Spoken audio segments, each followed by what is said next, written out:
Honorable Election Commissioner Dr. Sukhbir Singh Sandhu sir, Honorable Election Commissioner Dr. Vivek Joshi sir, Senior DECs Shri Manish Garg, Shri Gyanesh Bharti, Dr. Pawan Kumar Sharma, DEC Shri Bhanu Prakash Yaturu, and DG IT Dr. Seema Khanna.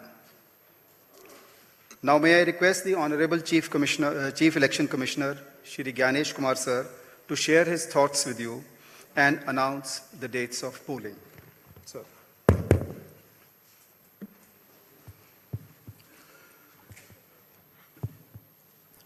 My dear electors of Assam, Kerala, Puducherry, Tamil Nadu and West Bengal, during the past few days, the Commission visited all the poll-bound states for reviewing the preparedness for the ensuing Assembly elections. During these visits, the Commission met all the recognized political parties and received their suggestions. The Commission also met the district electoral officers, the SPs, the IGs, the DIGs, and nodal officers of all the enforcement agencies. The Commission also had meetings with the chief electoral officers, chief secretaries and DGPs of the respective states and union territories. The Commission also facilitated the BLOs for doing an excellent work for the SIR. The Commission also interacted with the young and first-time voters and also our sweep icons who are engaged in voter awareness activities. As all of you are aware, these 5 states and UTs represent distinct geographical and cultural landscapes of India. These elections represent not only a democratic exercise, but also the cultural richness of India and truly reflect the unity and diversity of our nation. Pure electoral rolls are the bedrock of any democracy. With this objective, the special intensive revision is being conducted as per Article 326 of the Constitution to ensure that no eligible elector is left out, while no ineligible person is included in the electoral rolls. I congratulate all the booth level officers, assistant electoral registration officers, district election officers, and all election officials who were involved in this work for ensuring its smooth conduct and completion. It has been a massive democratic exercise. Around 17.4 crore electors are going to participate in these elections, an exercise of continental scale and proportionality. To give you a feel of numbers, 17.4 crore electors roughly also comprise the continent of Australia, France, South Africa, Germany, and Canada. We will also see our guests from more than 20 countries from their electoral commissions who will be visiting these elections for witnessing the festive celebrations, the transparent and efficient celebrations of elections in India. The Commission, along with lakhs of election officials and security personnel, is committed for ensuring free, fair, transparent, accessible, and peaceful elections. Election Commission of India is also prepared to welcome each and every voter to their polling stations and provide them with a pleasant and comfortable voting experience. I would also like to make a special appeal to our youth and the first-time voters. My dear friends, you are about to step into one of the most important responsibilities of your life, exercising your democratic right, the right to vote. I urge you to participate enthusiastically in this great democratic exercise and cast your vote with pride, responsibility, and confidence. Your vote is your choice in shaping the future of your state and the nation. Elections in India are the festival of democracy. Chunav ka parv, hum sab ka garv. This festival of democracy belongs to every citizen, every elector of India. Before announcing the schedule of elections, I would like to present before you a brief PPT which will entail the details of these coming elections. The festival of elections, our pride, is going to be held in the state of Assam, Kerala, Tamil Nadu, West Bengal, and the Union Territory of Puducherry. The total electors are 17.4 crores, and the assembly constituencies are 824. The number of polling stations is roughly 2.19 lakhs, and the electoral machinery would consist of roughly 25 lakh personnel. To give you an overview, the end of term of Assam Assembly is on 20th of May, Kerala 23rd of May, Puducherry 15th of June, Tamil Nadu 10th of May, and West Bengal 7th of May. To give you a little overview of the electors, Assam, as per the final list, would be roughly 2.5 crores, Kerala 2.7 crores, Puducherry 9.44 lakhs, Tamil Nadu 5.67 crores, and West Bengal, the final list on 20th February comprises of 6.44 crores, and the learned judges, after their adjudication, whatever supplementary list comes, they shall be added. To give you a feel of the category of our electors, we have more than 100 years of age centenarians in Assam, Kerala, even Puducherry, Tamil Nadu, and West Bengal. The 85 plus years of age electors are also good in number. Our Divyang Bhai and Bhai Behan, the first time electors, the electors from 20 to 29 years of age, and service electors. These are statistics which will be circulated to you. A total number of 2.18 lakh polling stations shall be set up. Majority of them will be in rural areas. Average per elector is between 750 to 850, less than 900 in any case. The model polling stations will be set up in all the states and UTs, and there will be specially women-managed polling stations. Webcasting shall be 100% in all the polling stations, and there will be Divyang brothers and sisters managed polling stations as well. The electoral exercise in India is one of the largest and most unique exercise in the world. For example, in Assam, the polling teams undertake arduous journey of 50 to 60 kilometers from Majuli via ferry and road, cross Brahmaputra River, and finally reach the remote Dhanegana polling station where 248 electors are there, and they reach there by tractor in the end. Similarly, in Kerala, Edamalkudi has around 693 electors, a tribal area of Idukki district, where the polling officials reach by completing 30 kilometers of journey through rugged off-road terrain by specified vehicles and followed by 8-kilometer trek by foot. Similarly, in Assam,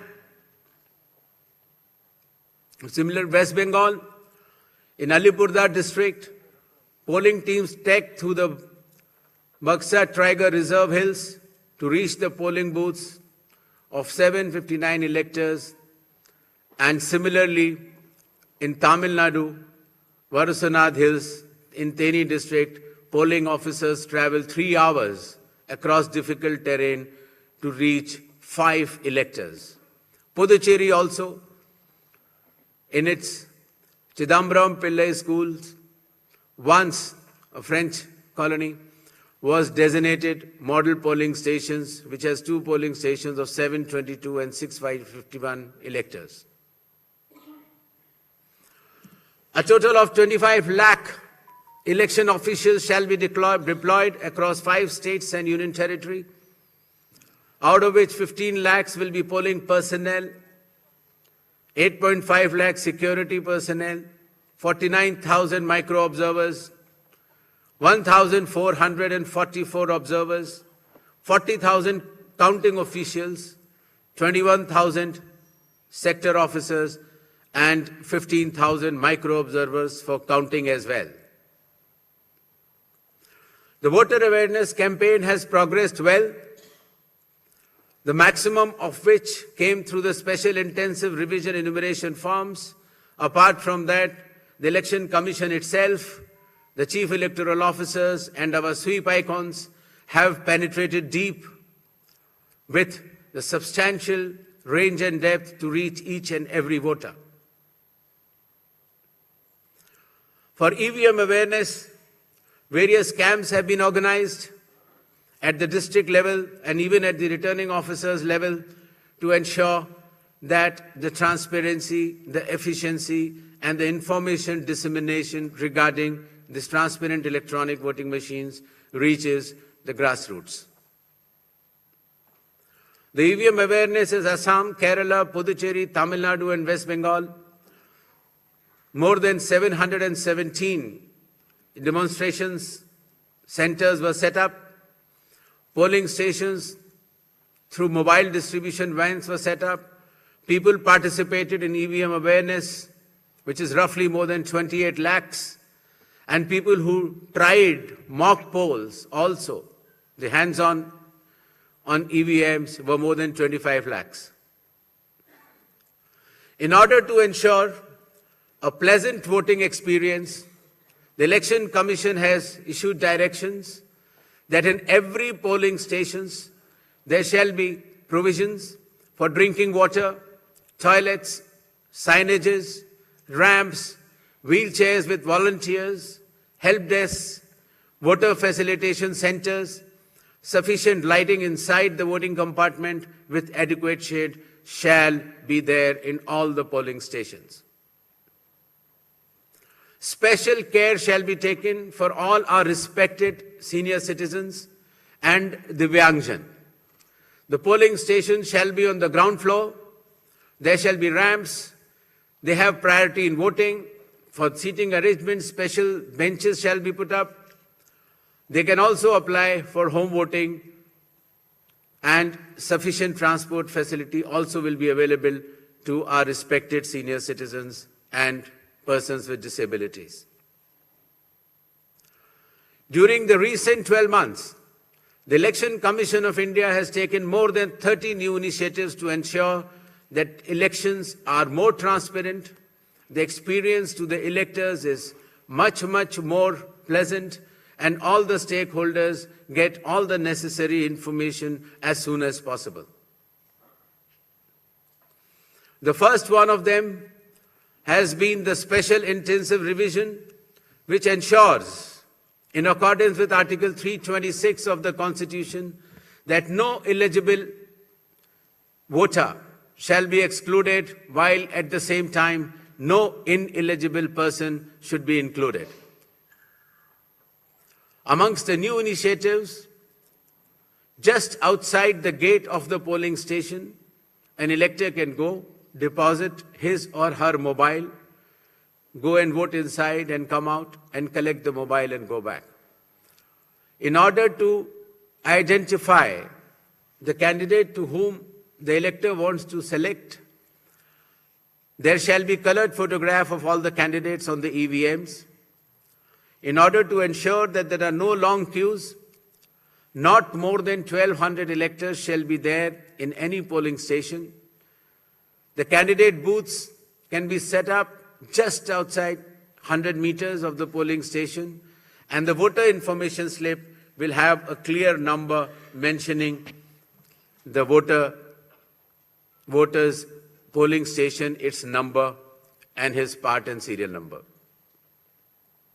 Amongst the other new initiatives, one major initiative has been that all the applications of Election Commission of India now are under one app which is applicable on mobile, available on mobile, and it is called as ECI Net.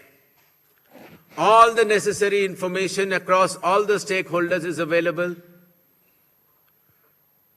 whether it is your EPIC card, whether it is your polling station, whether it is about the candidate, whether it is about the affidavits of the candidate, whether it is about the progress of polling which is taking place, or whether it is about counting.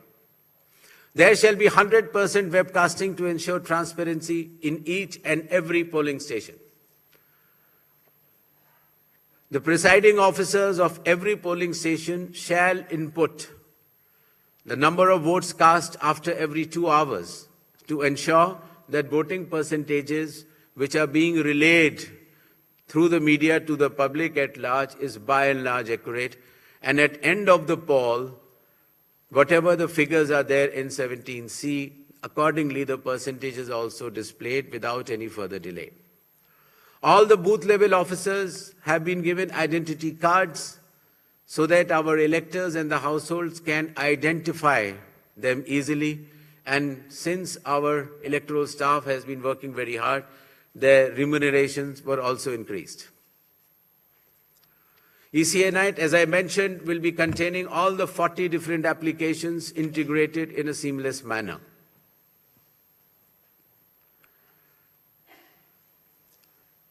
In another initiative to enhance transparency, the postal ballots will be counted 2 rounds before the EVMs. Similarly, all the statistics relating to the elections shall be available through ECI Net itself within 72 hours of counting being over.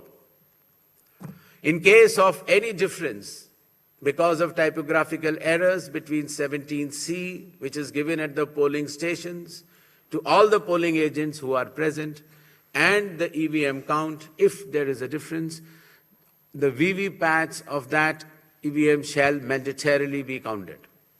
Similarly, after the counting is over, the losing candidate can prefer, after prescribed payment of fee, checking of the EVM along with VVPAT counting. In order to ensure that the entire process is done similarly at all the polling stations, a gigantic training effort has been undertaken by the Election Commission of India by training officers right down to booth level officers by the Commission itself. The booth level agents were also trained, of course the police officers, the DEOs, the communication officers, and this capacity building exercise had been piloted by India International Institute for Democracy and Election Management, IIIDM, which is run by the Election Commission of India. Election Commission of India also trains officers of more than 100 countries concurrently. In order to have a substantial dialogue and engagement with the stakeholders, the Commission adopted a consultative and collaborative approach by which more than 4,700 all-party meetings were held by all the returning officers, DEOs and CEOs of this country. Similarly, the Election Commission of India also invited all the national and state-level political parties to have such meetings, and more than 28 such meetings have already taken place. There has been national conference with legal councils and interactions with field-level beneficiaries, that is booth-level officers, EROs, DEOs, during the state visits. There have been other host of new initiatives which have been mentioned here, totaling to number 30. These slides will be there, and the Commission has been extremely proactive, transparent, efficient, and consultative in its approach to ensure that the experience of election is much, much more pleasant to our prime stakeholder, that is the elector. Considering that India has been the mother of democracies and the largest of them all, with the most transparent elections taking place, the international idea is now currently being chaired by India. We also held an international conference with more than 70 countries. Next. Where the chief electoral officers from those countries has participated recently. Commission had review visits to all these 5 states/UT and met all the officers, as I had mentioned earlier, including our foot soldiers, that is our booth level officers. Clear directions have been issued to all the enforcement agencies, nearly 24 of them, that elections in these states and UT shall be inducement-free and violence-free. Directions have been issued to the collectors and the SPs that they have to act with complete impartiality and enforce the rule of law. The observers which will be visiting the states, their details should be made public, and any fake news on social media should be strictly monitored and necessary action taken.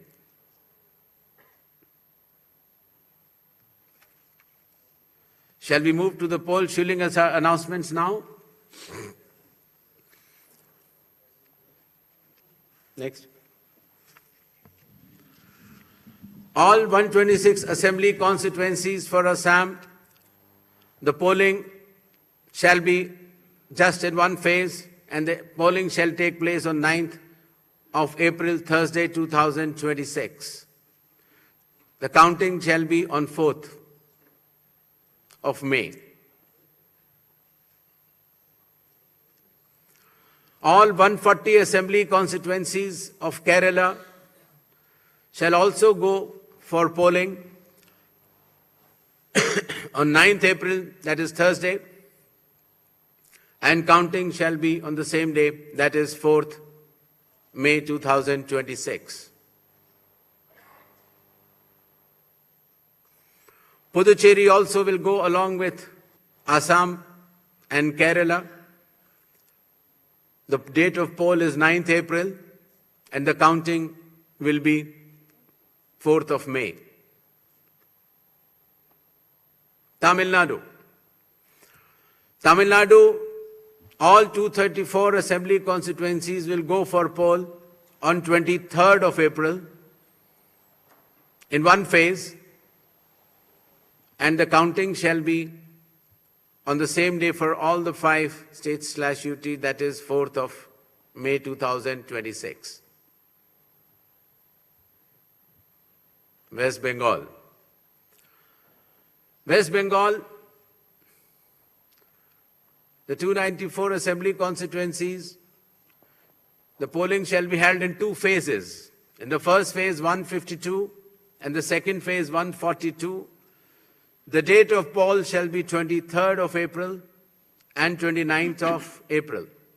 And the counting shall be together for all, that is 4th of May 2026.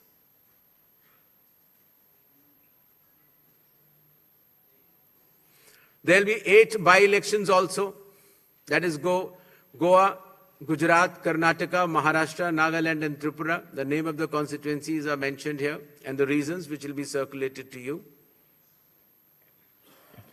And the schedule would be that the assembly constituencies for Goa, Karnataka, Nagaland and Tripura will be held, the polling will be held on 9th of April, and for the assembly constituencies of Gujarat and Maharashtra on 23rd. The counting shall be on 4th of May for all the cases. Thank you.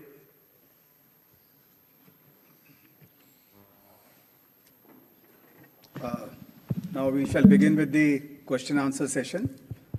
I'll request all of you to introduce yourselves and your organization before you ask the question. I'll also request you to ask one question per person and kindly do not repeat the questions. We shall be taking questions in groups of 5, after which the Honorable Chief Election Commissioner shall respond to that, and then we go on to the next round of questions. 6, 40, 94, 25. Hello.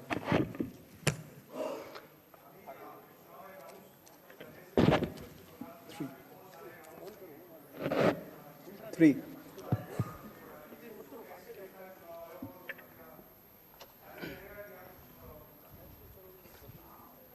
जी, मेरा सवाल है ABP news से मैं मोहित दुबे हूं sir, सामने 40 number.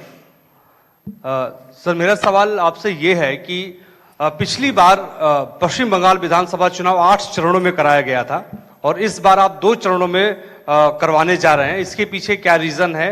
क्या आपने ऐसी तैयारी कर ली कि 2 ही चरणों में आप करवाने जा रहे हैं? और एक इसी से संबंधित दूसरा सवाल है कि तमाम विपक्षी दल जो हैं, अपोजिशन जो हैं, वो आप पे निशाना साधते हुए नजर आ रहे हैं। आप पे आरोप ये लगाते हैं कि आप भारतीय जनता पार्टी के लिए काम कर रहे हैं, तो उन विपक्षी दलों को आप क्या जवाब देंगे? और आप इकलौते मुख्य चुनाव आयुक्त हैं जिसके खिलाफ लोकसभा राज्यसभा में महाभियोग का नोटिस भी दिया गया है, तो आप जो नोटिस दिया गया है उसको लेकर आप क्या जवाब देंगे? Thank you. Sir, this side Harsha from Republic TV. Sir, my first question, sir, earlier this week you had sought the list of police officials during whose presence the post-poll violence took place in the year 2021 in West Bengal. So what's the status of it? And sir, whether those police officials will be deployed in the polling state in West Bengal during election or not? So second one, so when can we expect the supplementary list? Sir, already 15 lakh have been disposed from the adjudication list. When can we expect the supplementary list? Neeraj. Sir Neeraj हूँ news 18 India से। हमारा सवाल यह है कि मैं उसी को आगे सवाल बढ़ा रहा हूँ जो महाभियोग को लेकर नोटिस दिया गया है संसद में, और ऐसे वक्त में 5 राज्यों के विधानसभा चुनाव की घोषणा भी हो रही है। बंगाल में टीएमसी की तरफ से सवाल ज्यादा खड़े किए गए हाल के दिनों में, तो ऐसे तमाम विपक्षी दल जिन्होंने नोटिस दिया है उनके लिए आपका क्या मैसेज है? क्योंकि चुनाव की प्रक्रिया में आप खुद कहते हैं कि फ्री एंड फेयर इलेक्शन होंगे, तो विपक्ष के लोगों को क्या कहेंगे?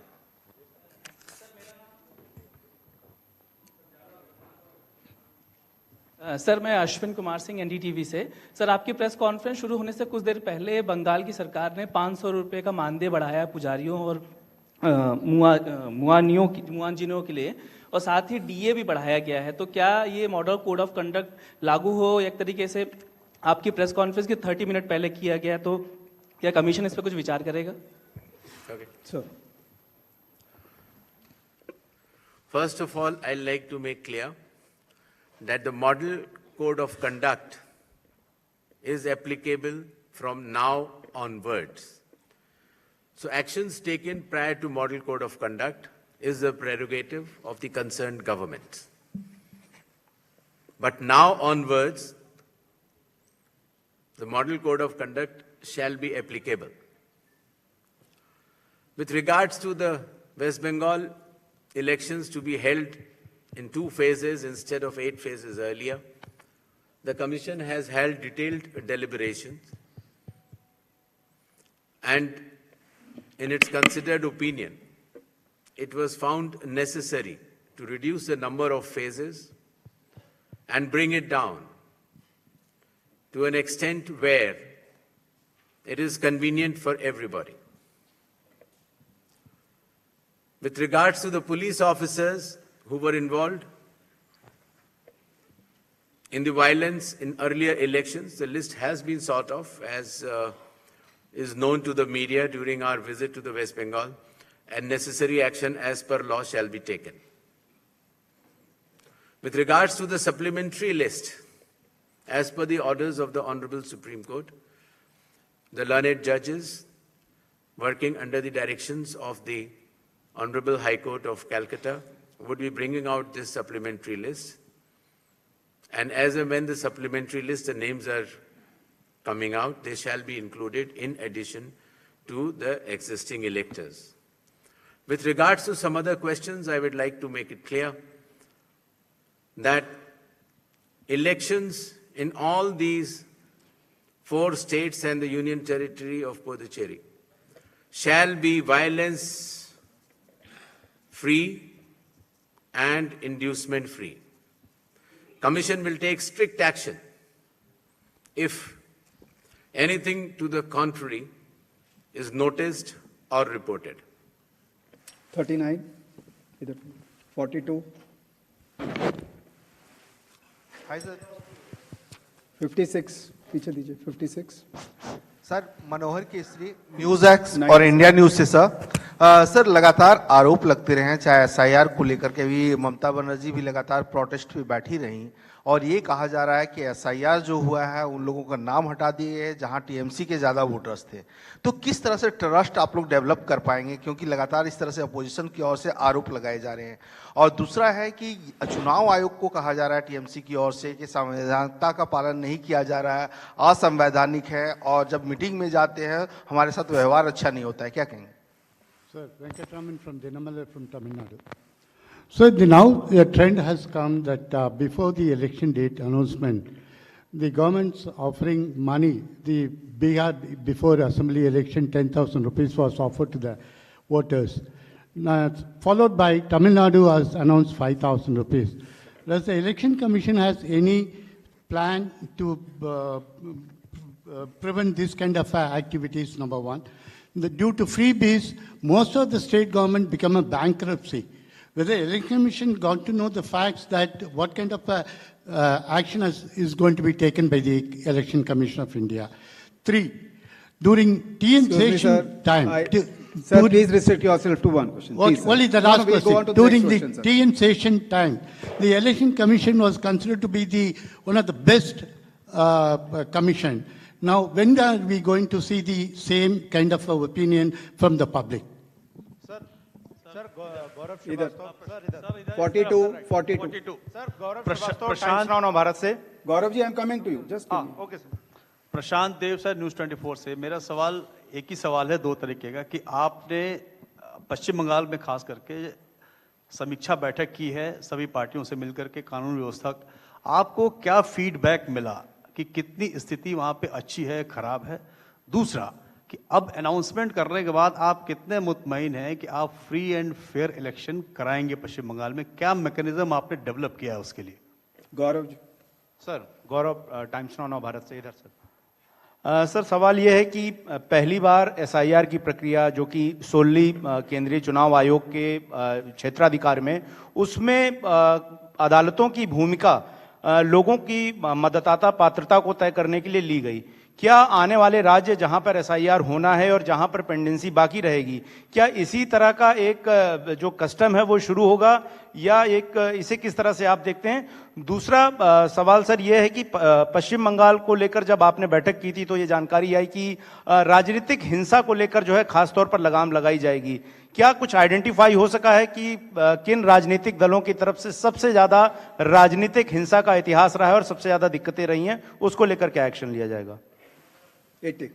संजय शर्मा हूं आज तक से. मेरा सवाल भी गौरव के सवाल को आगे बढ़ाने वाला है कि पश्चिम बंगाल में पिछली बार 8 चरणों में चुनाव हुए लेकिन हिंसा मुक्त रहे अधिकतर. इस बार 2 चरणों में हो रहे हैं, लेकिन वहां बड़ी समस्या चुनावी हिंसा से ज्यादा चुनाव के बाद की हिंसा है.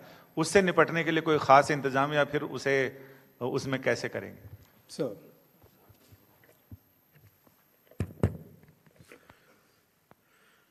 भारत के संविधान का अनुच्छेद 326, the article 326 of the constitution of India, चुनाव आयोग को ये संवैधानिक दायित्व देता है कि वो सिर्फ पात्र लोगों को ही सूची में रखें. The election commission of India is constitutionally bound by article 326 to include electors who are above 18 years of age, who are citizens of India, and who are staying in that assembly constituency to be in the electoral rolls. The Election Commission of India has been undertaking this responsibility in the form of a special intensive revision with regards to the political statements by certain political leaders or political parties. The Commission does not wishes itself to engage in such dialogues. With regards to the decisions of certain governments, just before the Model Code of Conduct has come into force, I have already explained earlier that in a democratic setup, the state and central governments, in their own wisdom, can take any policy or any other decision which they feel is appropriate. But once the Model Code of Conduct comes into operation, any decision which affects the outcome of the elections or works in a way of inducement is not allowed, and the Model Code of Conduct has come into force just now.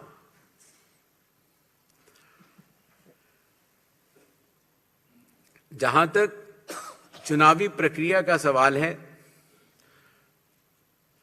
elections in India are held as per the Constitution, the law, and the instructions.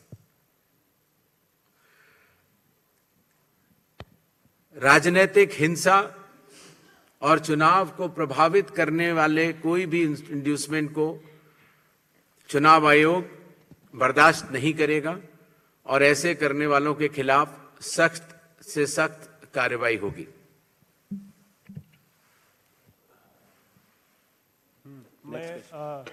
90 yes sir 92 इधर दीजिए 92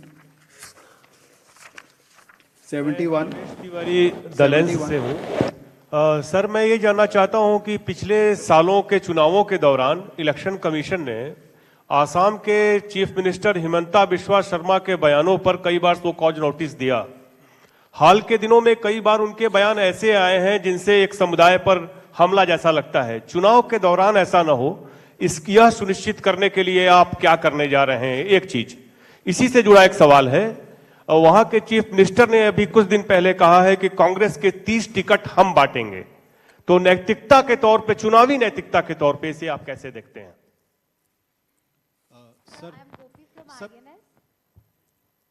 Sir, I'm Gopi from INS. Here. Yeah. So yesterday, Bengal's cabinet minister Shashi Panja's house was vandalized, as we are aware about that. So just a question regarding safety and security, as well as what steps is the ECI taking to counter misinformation and deepfakes, which might go around during the campaign period? Sir, Premanshu from Anandabajar Putrika. Sir, do you expect that all those cases under adjudication in West Bengal will get completed before the election? And if not, then what will happen to those voters? 37. Hi, sir. Sir, hi. Moitri this side from Network 18. Sir, same question as Premanshuda. As of now, more than 50 lakhs of voters' names are included in adjudication list. Do you think that by 23rd, the list will be completed? As you clearly mentioned multiple times that no eligible voters should be out of the voter list. So then what would be the mechanism and what would be your submission to the Supreme Court to conclude this election? Thank you. Hi sir, Suchitra from News 18 here. To your left. So there is a growing concern about voter turnout numbers, especially the last few elections, and there has been a delay, or the numbers has been deferred from the earlier estimates, raising a question about transparency of the commission. So would you care to comment on that? Okay. चुनाव से पहले दिए गए वक्तव्य या फैसलों के ऊपर चुनाव आयोग का टिप्पणी करना ठीक नहीं होगा। इलेक्शंस नियम और कानून के तहत होते हैं और मॉडल कोड ऑफ कंडक्ट अभी अभी प्राबल्य में आया है और इसके बाद अगर इस तरह की कोई घटना या वाकया होता है तो चुनाव आयोग उसका संज्ञान लेगा। जहां तक मिस इन्फॉर्मेशन और डीप फेक की बात है, हर स्टेट्स में जो हमारे नोडल ऑफिसर्स हैं वो उसको मॉनिटर करेंगे और उनके टेक डाउन या एफआईआर की व्यवस्था करेंगे। वोटर टर्नआउट की जहां तक बात है, पहले जो फॉर्म 17C के आंकड़े होते थे वो जब पोलिंग पार्टी कलेक्शन सेंटर पर आती थी तो उसके बाद भरे जाते थे। पारदर्शिता पहले भी थी, लेकिन अब the presiding officer shall be filling the number of electors in a polling station before leaving the polling station. Therefore, the time lag will be reduced and such suspicions will be moved out. As far as the list under adjudication is concerned, I have mentioned earlier that the learned judges are looking into case by case, and whichever cases are approved by them shall be included in the final electoral rolls by way of supplementary list in terms of the orders of the Honorable Supreme Court. Thank you. Thank you very much. Thank you, sir. Kindly join us for tea in the atrium on your left.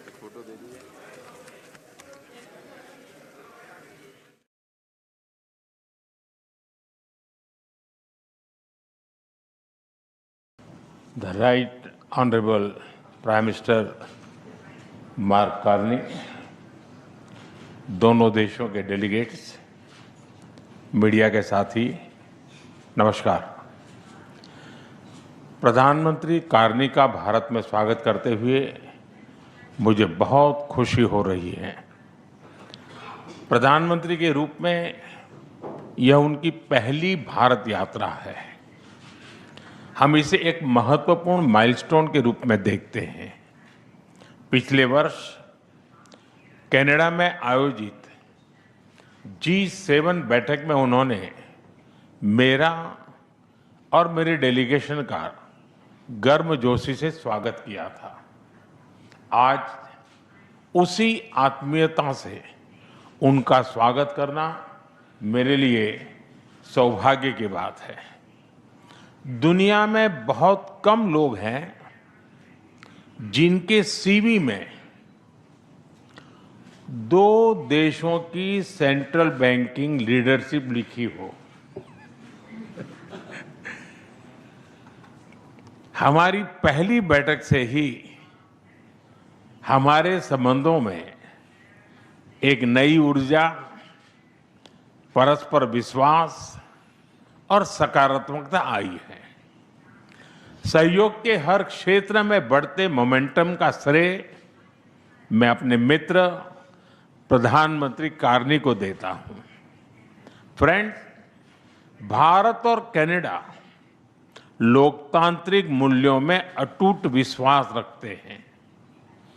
हम diversity को celebrate करते हैं। मानवता की भलाई हमारा साझा vision है। यही विजन हमें हर क्षेत्र में आगे बढ़ने की प्रेरणा देता है। आज हमने इस विजन को नेक्स्ट लेवल पार्टनरशिप में ट्रांसफॉर्म करने पर चर्चा की। हमारा लक्ष्य है कि 2030 तक हमारा व्यापार $50 बिलियन तक पहुंचे। आर्थिक सहयोग का पूरा पोटेंशियल अनलॉक करना यह हमारी प्राथमिकता है। इसलिए हमने कॉम्प्रिहेंसिव इकोनॉमिक पार्टनरशिप एग्रीमेंट को जल्द ही फाइनलाइज करने का निर्णय लिया है। इससे दोनों देशों में निवेश और रोजगार के नए अवसर बनेंगे। कनाडा के पेंशन फंड्स ने भारत में $100 बिलियन का निवेश किया है। यह भारत की ग्रोथ स्टोरी में उनके गहरे विश्वास का प्रतीक है। आज हमें दोनों देशों के बिजनेस लीडर से भी मिलेंगे। उनके सुझाव हमारी आर्थिक साझेदारी का रोड मैप तय करेंगे। फ्रेंड्स, टेक्नोलॉजी और इनोवेशन में हम नेचुरल पार्टनर हैं। With Canada and India innovation partnership, we will turn ideas into global solutions. पिछले महीने भारत में हुई एआई इम्पैक्ट समिट की सफलता में कनाडा के बहुमूल्य योगदान के लिए मैं प्रधानमंत्री कार्नी का आभार व्यक्त करता हूं।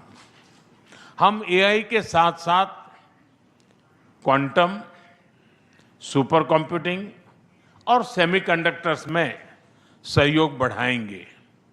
क्रिटिकल मिनरल्स पर आज हुआ एमओयू रिजिलियंट सप्लाई चेन्स को मजबूती देगा। स्पेस सेक्टर में हम दोनों देशों के स्टार्टअप्स और इंडस्ट्रीज को जोड़ेंगे। फ्रेंड्स, प्रधानमंत्री कार्नी के लिए एनवायरनमेंट कोई अलग एजेंडा नहीं, बल्कि इकोनॉमिक स्टेबिलिटी का हिस्सा रहा है। ऊर्जा के क्षेत्र में हम नेक्स्ट जनरेशन पार्टनरशिप बना रहे हैं, जिसमें हाइड्रोकार्बन के साथ साथ रिन्यूएबल एनर्जी, ग्रीन हाइड्रोजन और एनर्जी स्टोरेज पर विशेष बल दिया जाएगा। हमें खुशी है कि कनाडा ने इंटरनेशनल सोलर अलायंस और ग्लोबल बायोफ्यूल अलायंस से जुड़ने का निर्णय लिया है। हमारे साझा प्रयासों को आगे बढ़ाने के लिए हम इस वर्ष India Canada renewable energy and storage summit आयोजित करेंगे। सिविल न्यूक्लियर एनर्जी में हमने लॉन्ग टर्म यूरेनियम सप्लाई की लैंडमार्क डील की है। हम स्मॉल मॉड्यूलर रिएक्टर्स और एडवांस रिएक्टर्स पर भी मिलकर काम करेंगे। कृषि में वैल्यू एडिशन, एग्री टेक्नोलॉजी और खाद्य सुरक्षा हमारी साझा प्राथमिकताएं हैं। इस दिशा में भारत में India Canada pulse protein centre of excellence स्थापित किया जाएगा। फ्रेंड्स, रक्षा और सुरक्षा के क्षेत्र में बढ़ता सहयोग हमारे गहरे आपसी विश्वास और संबंधों की मैच्योरिटी का प्रतीक है। हम defence industries, maritime domain awareness और मिलिट्री एक्सचेंजेज बढ़ाने पर काम करेंगे। इसी उद्देश्य से आज हमने इंडिया कनाडा डिफेंस डायलॉग की स्थापना करने का निर्णय लिया है। Friends, people to people ties हमारे संबंधों की असली ताकत है। आज हमने इन्हें और मजबूत करने के लिए कई महत्वपूर्ण निर्णय लिए हैं। एआई, हेल्थ केयर, एग्रीकल्चर और इनोवेशन में आज कई यूनिवर्सिटीज के बीच नई पार्टनरशिप्स की घोषणा हो रही है। हम कनाडा की यूनिवर्सिटी द्वारा भारत में कैंपस खोलने पर भी सहमत हुए। इंडिजिनस और ट्राइबल कम्युनिटीज हमारी साझा सांस्कृतिक विरासत का महत्वपूर्ण हिस्सा है। सांस्कृतिक आदान प्रदान बढ़ाने के लिए दोनों पक्षों के बीच आज एमओयू किया गया है। फ्रेंड, भारत के लिए कनाडा इंडो पैसिफिक में महत्वपूर्ण साझेदार है। इंडियन ओशन रिम एसोसिएशन में डायलॉग पार्टनर बनने में उनकी रुचि का हम स्वागत करते हैं। इससे हमारे मैरीटाइम सहयोग को नई गहराई मिलेगी। हम सहमत हैं कि टेररिज्म, एक्सट्रीमिज्म और रेडिकलाइजेशन दोनों देशों के लिए ही नहीं, पूरी मानवता के लिए साझा और गंभीर चुनौतियां हैं। इनके विरुद्ध हमारा करीबी सहयोग वैश्विक शांति और स्थिरता के लिए अत्यंत महत्वपूर्ण है। विश्व में चल रहे अनेक तनावों को लेकर भारत की सोच स्पष्ट ही है। हमने सदैव शांति और स्थिरता बनाए रखने का आह्वान किया है और जब दो लोकतंत्र साथ खड़े होते हैं तो शांति की आवाज और भी सशक्त हो जाती है। पश्चिम एशिया की वर्तमान स्थिति हमारे लिए गहरी चिंता का विषय है।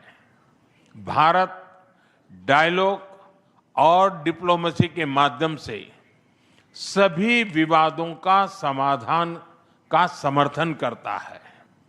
इस क्षेत्र में मौजूद सभी भारतीय नागरिकों की सुरक्षा के लिए हम सभी देशों के साथ मिलकर काम करते रहेंगे। एक्सेलेंसी, आपकी यात्रा से हमारे सहयोग के हर क्षेत्र को एक नई ताकत मिली है। भारत के प्रति आपकी गहरी प्रतिबद्धता और दूरदर्शिता के लिए मैं एक बार फिर आपका हार्दिक अभिनंदन करता हूं। बहुत बहुत धन्यवाद।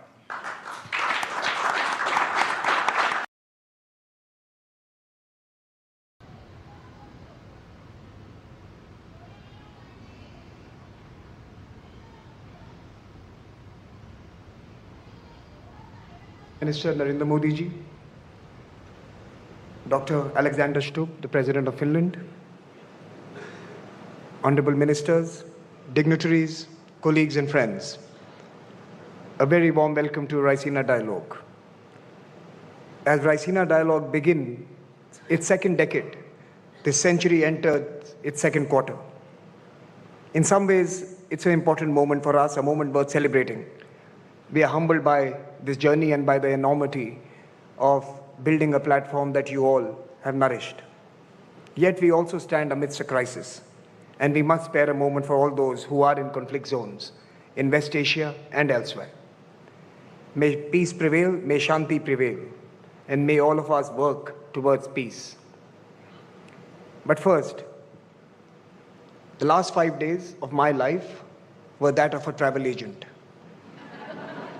I was involved in cancelling 1,200 tickets and issuing 180 new ones. So I thank each one of you, many of you who have rescheduled your flights and traveled through unfamiliar routes, determined to meet in New Delhi as a collective to discuss and debate issues that should matter most to all of us today based on what is happening around us. Thank you so much, and please applaud yourselves.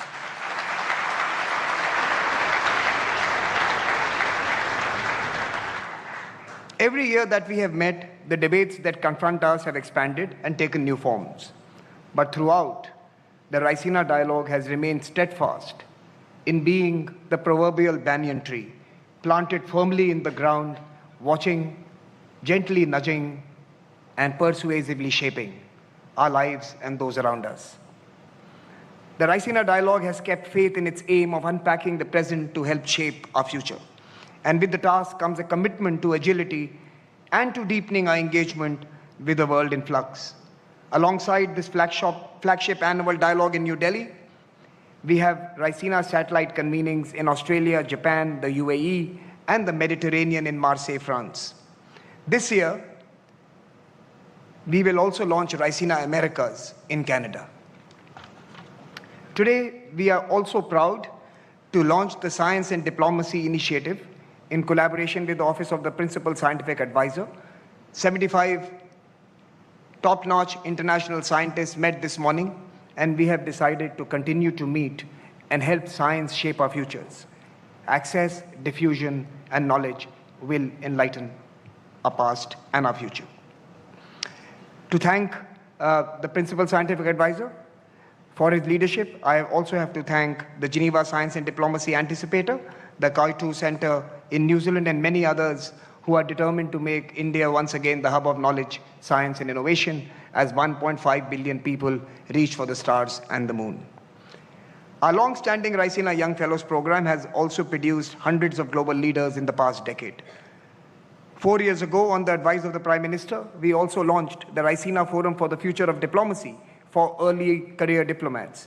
Both these programs have made a seminal contribution to the nurturing of excellence in world affairs and diplomacy.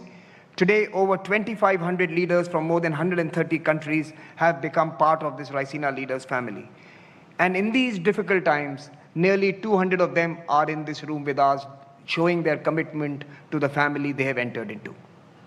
Indeed, discovering and investing in tomorrow's leaders is central to our work. This year, 250 students from 60 countries are taking part in the dialogue under different programs. In a moment unlike any before, we recall the words of Prime Minister Modi. Strength in a nation does not suddenly emerge.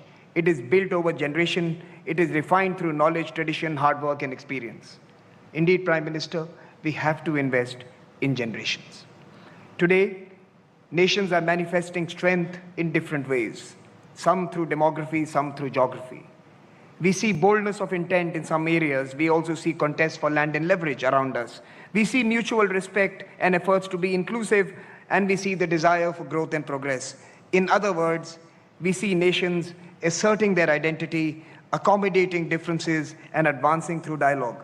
Sanskara, the theme of Raisina 2026, captures this perfectly. At this dialogue, we prize honesty. We prize who we are.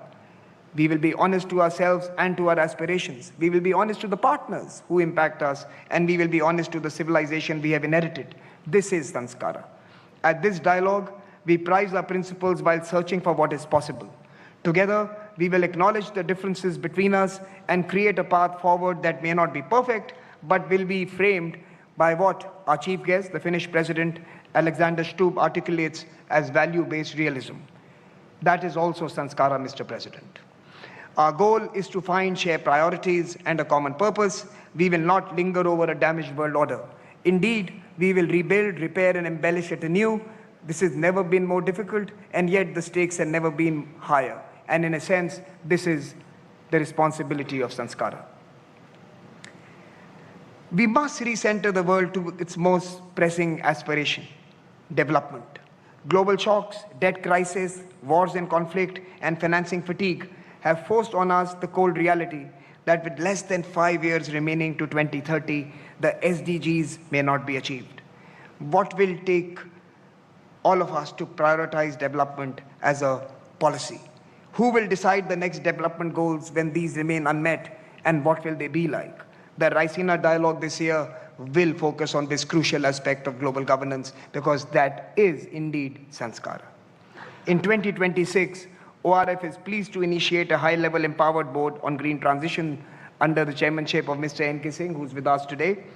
It will be supported by the Secretariat, and the board will guide and accelerate our journey towards a planet-friendly growth and sustainability model.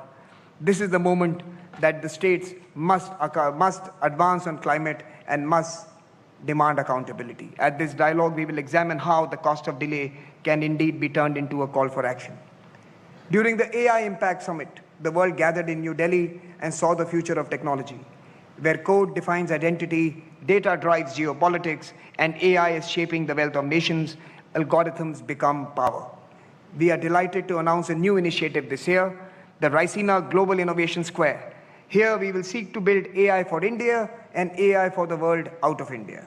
We will ask how technology will shape civilizations, and more importantly, how civilizations must shape technology. Finally, the map of global commerce is being redrawn. From the dance of creation and destruction, innovation is born. It's born not in ease, but in effort, not despite adversity, but because of it. This dialogue will examine the new geoeconomics, where policy, politics, and polycrisis are shaping a new arrangement. This is the broad canvas of Raisina Dialogue 2026. And as always, its conversations will remind us that change must begin with ourselves. I welcome you once again to the dialogue and to the Raisina family. Let us, with our eyes and hearts wide open, debate, disagree, contemplate, and co-create. Thank you very much for joining us this year in New Delhi, ladies and gentlemen, and indeed, we are grateful that you have made this journey. Without further ado, let me invite Mr. Sanjay Joshi, Chairman of ORF, to introduce the theme and our speaker this evening. Mr. Sanjay Joshi, may I invite you on stage.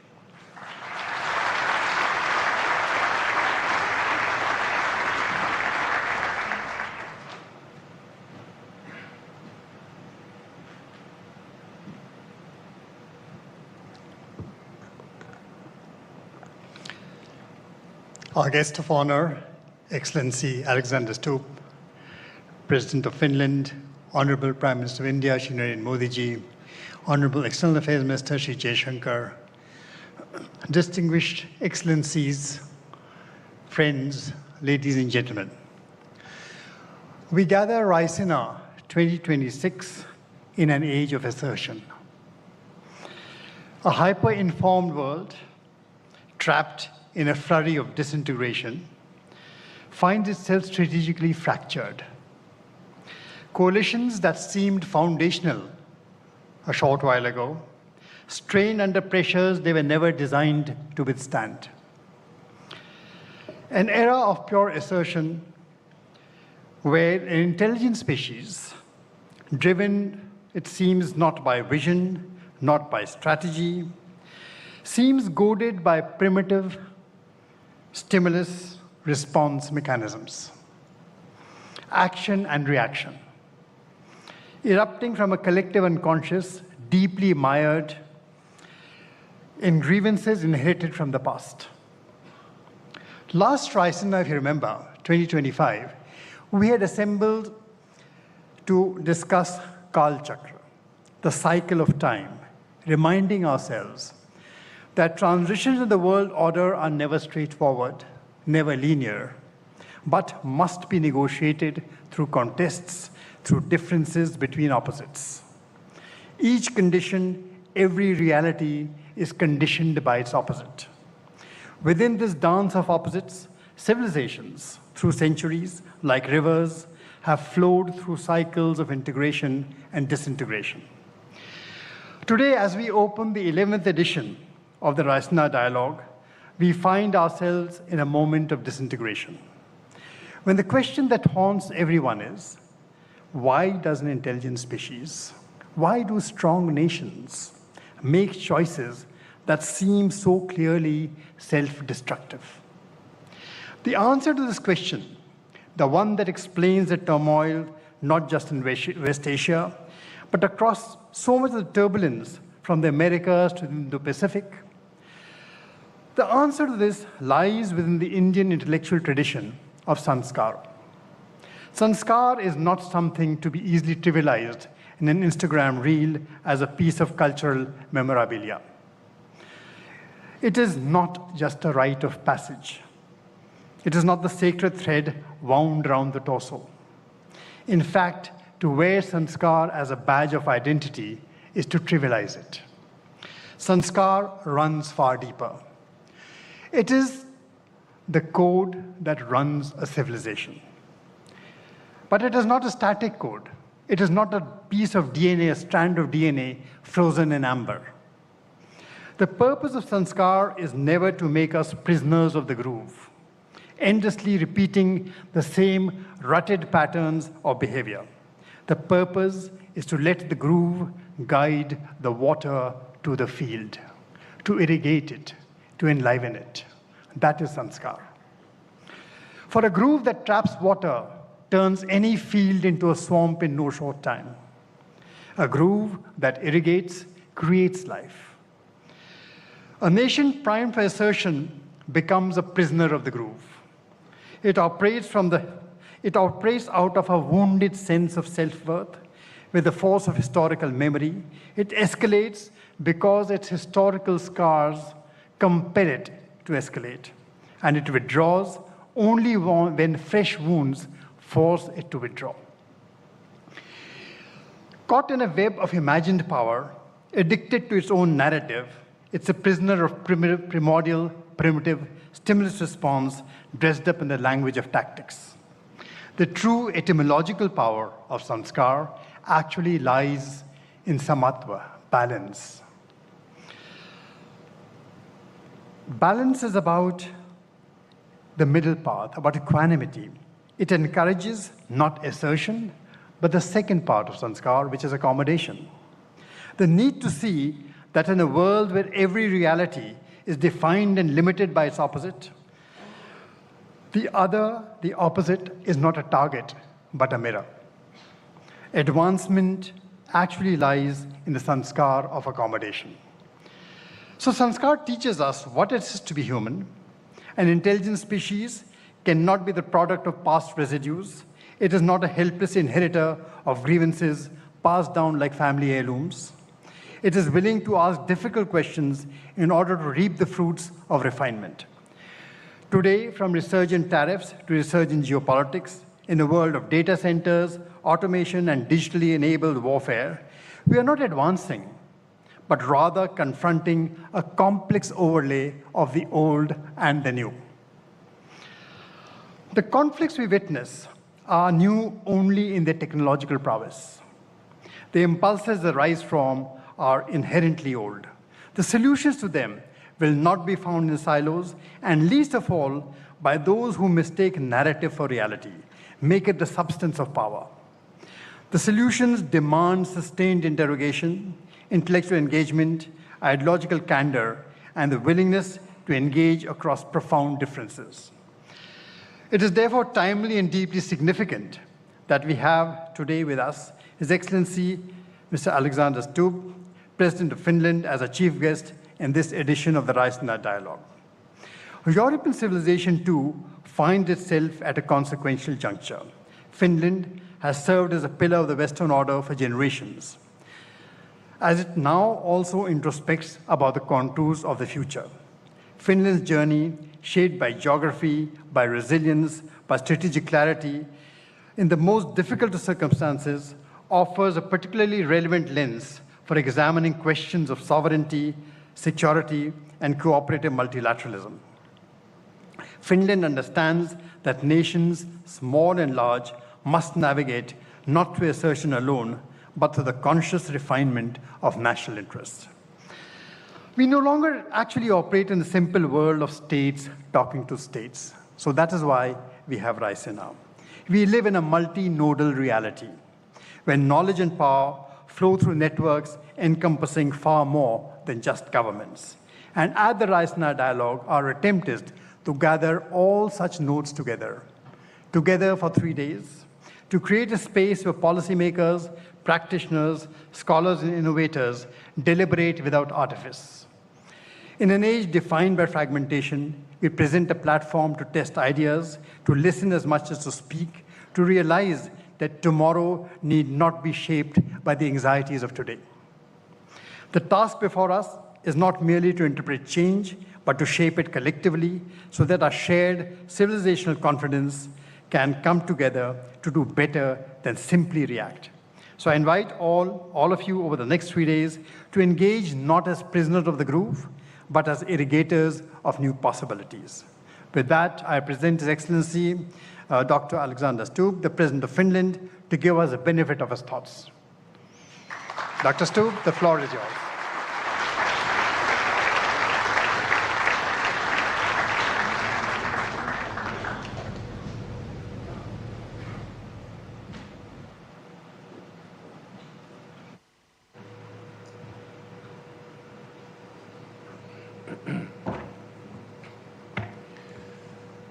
Mr.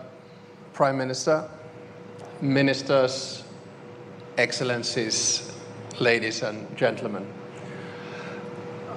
It's a great honor to be here today inaugurating the Raisina Dialogue. It's also a great honor for me as the President of Finland to have spent the better part of 3 hours in the presence of the Prime Minister of India, Narendra Modi, today.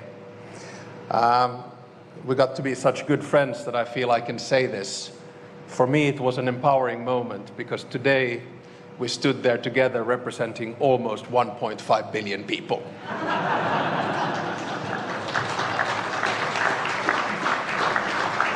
And I'm sorry the speech is going to go only downhill from here.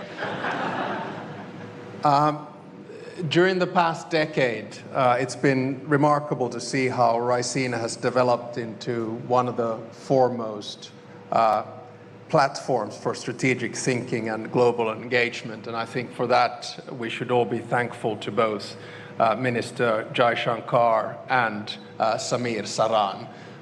The fact that you've been able to do this in 11 years and gather such a distinguished group with some flight problems getting here, I think is remarkable. So congratulations for that. Let me take some 20 minutes of your time and begin by the following.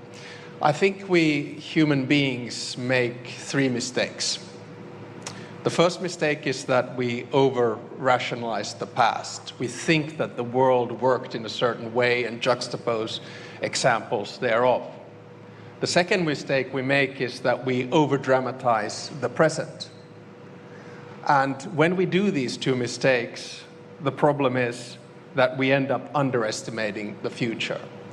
And I'll try to avoid that today, but the problem is that us nerds of international relations, we quite often draw parallels between the past and the present, sometimes to make convincing sounding predictions, and sometimes just to make the case that the world was more orderly and much better in the good old days. At the same time, we get quite het up about things that we see around us, as if the world has never experienced crisis of the scale that we are presently facing.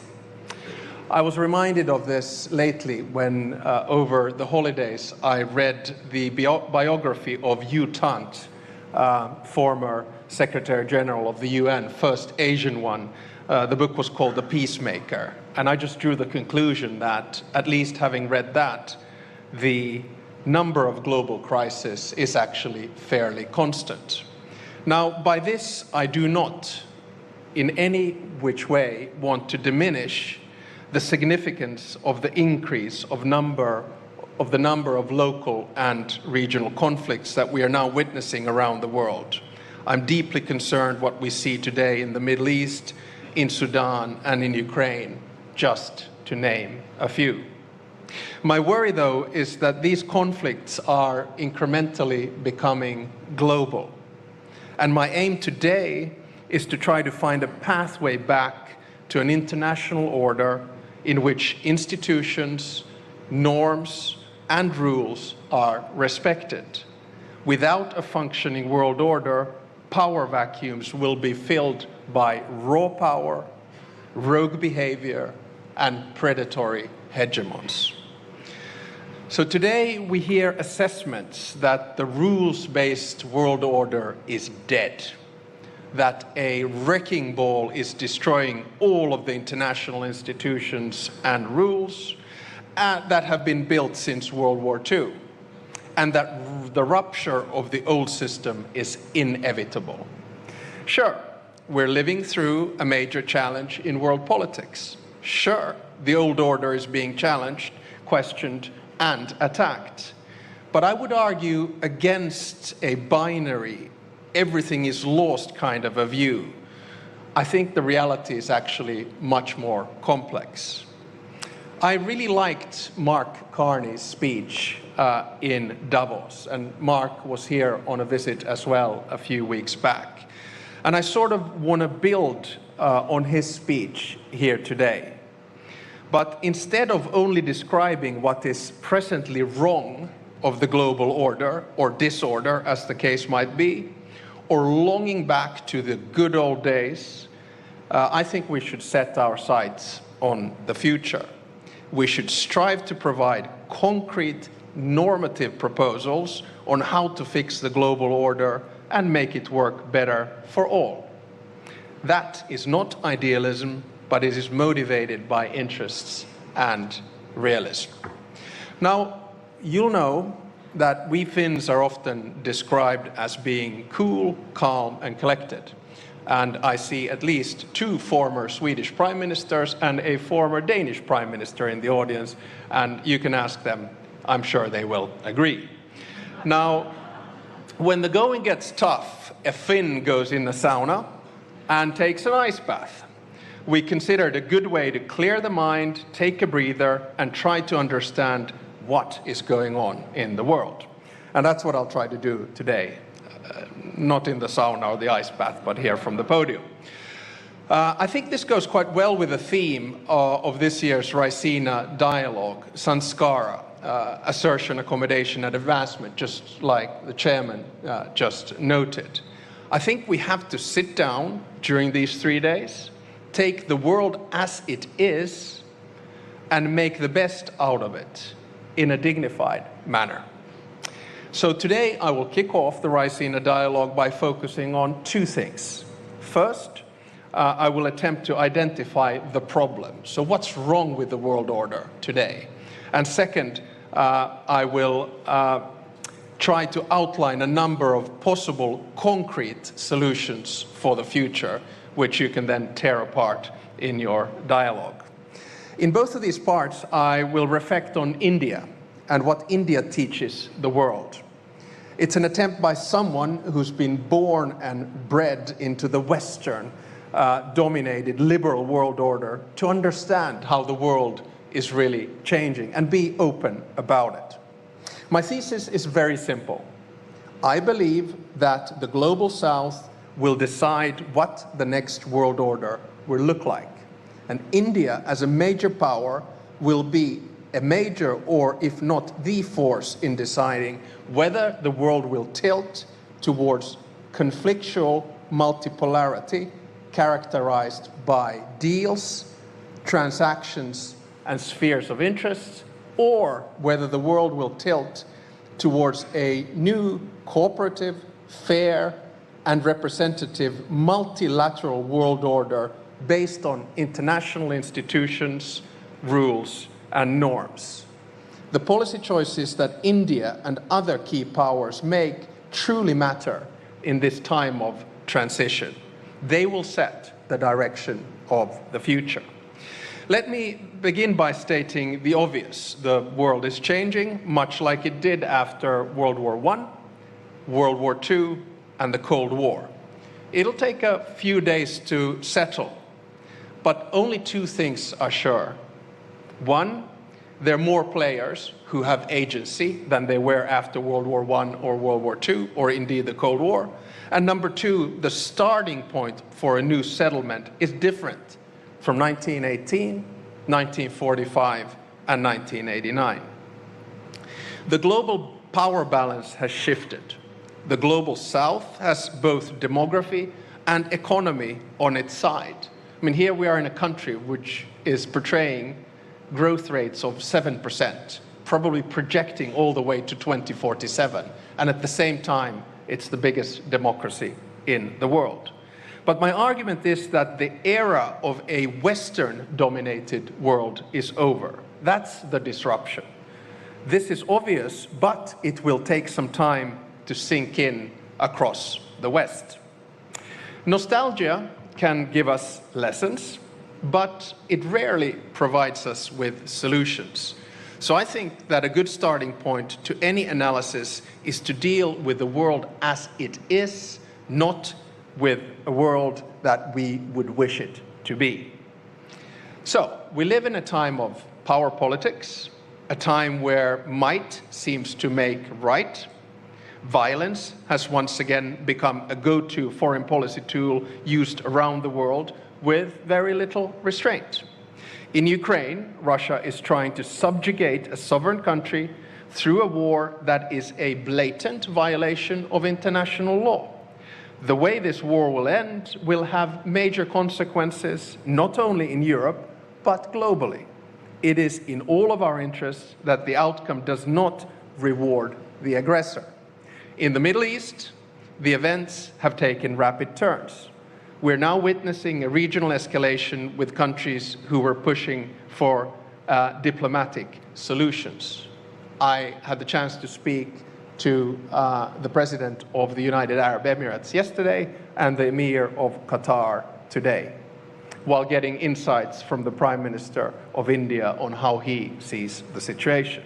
In Sudan, the vicious circle of domestic power battles and regional rivalry have led to one of the deadliest conflicts of our time, forcing millions of people to leave their home.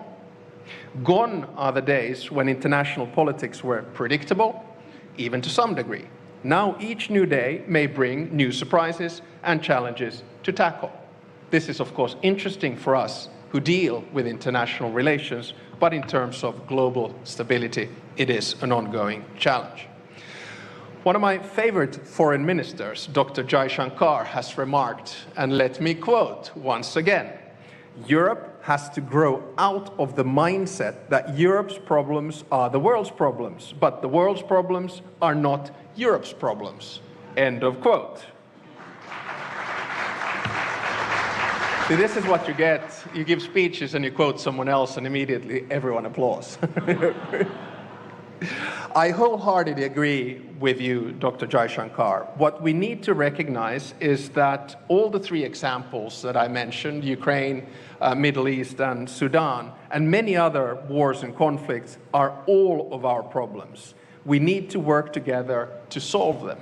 We can see the effects of Russia's war of aggression in Ukraine on fertilizers, on oil prices. The same thing we're now seeing, of course, with the ongoing conflict in the Middle East. Now, does all of this mean that the liberal world order, the one we created after World War II, is dead? No, it doesn't. The fact that the rules are broken does not make the whole system null and void, any more than someone getting caught for speeding makes speeding limits irrelevant.